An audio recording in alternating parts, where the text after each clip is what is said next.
Hello everyone, Sylvan Bell coming to you live from the North Shore of Oahu. I'm at Sharks Cove. It's December 26, 2014, day after Christmas. Figure perfect day to do sales training. Now, one of the things that I want to talk to you about in the sales process is I want to ask you a legitimate question here.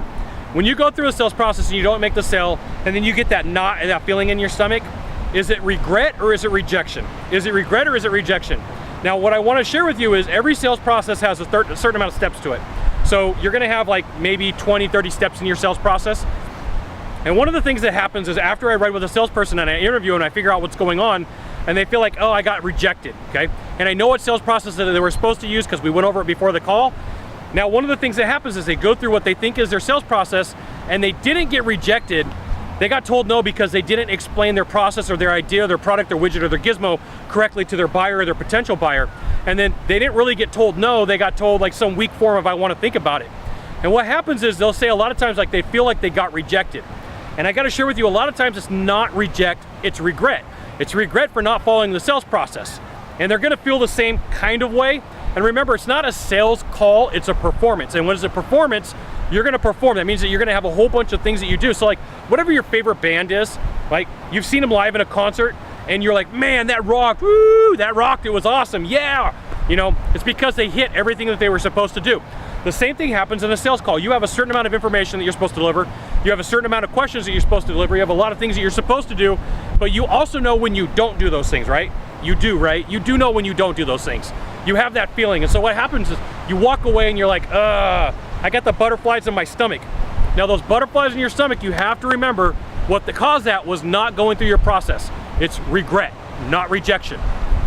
So what happens is the more regret that somebody has in a sales process, they typically start taking more and more parts out because they want to speed up to get to the end so they can hear a yes. And it creates sales sabotage. Now, sales sabotage is something that a lot of salespeople create on themselves, and it hurts the sales process.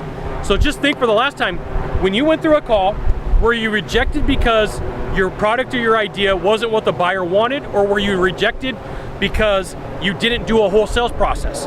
And if you didn't do a whole sales process, was it regret that you were feeling or was it rejection? Regret or rejection, regret or rejection. Chances are great, it was regret. So how do you deal with this? So I'm gonna give you a game plan. Whatever your sales process is, take out a piece of paper. This is very low tech. A piece of paper and a pen or a pencil and write down what all the steps are, okay? And then go to the internet or to the computer, to Microsoft Word, whatever program you use, and put a whole bunch of check boxes next to whatever your process is. And then when you get done with your sales call, go through and go, did I do this step? If you did, put a checkbox. If you didn't, leave it blank. And here's what's gonna happen is when you start seeing that you're not making sales, chances are great that you're leaving out 30 to 40% of your sales process, which may be parts that you don't think are important because you've built good rapport. Oh, I've built good rapport, I don't have to go through that. Yeah, I'm gonna tell you something, it don't work that way, okay? Go through your whole process every time because it's not a sales call, it's a performance. And that way what ends up happening is you don't have a whole bunch of regret. You can have legitimate rejection where the people go, hey, you know what, your product, your service, your widget, your gizmo, it's not for me, okay? That work? So just remember, it's for a lot of people, it's not rejection, it is regret. I almost got it backwards. Like my brain stopped, it's like nice sunny day out here in Hawaii, forgive me, all right?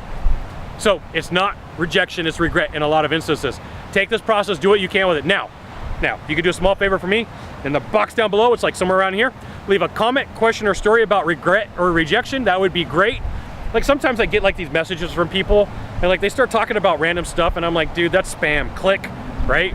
Make it like interesting enough that I'm gonna read it and go, hey, you know, this has to do with the conversation that we're having. That would be cool. Now, send it out to all your friends via StumbleUpon, Facebook, Twitter, Google+.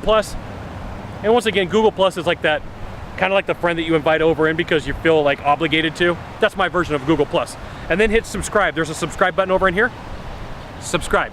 And then, you know, we can have some fun. Sylvan Bell, only Scott Bell with Sylvan. We'll see you soon. Thanks for watching. Aloha.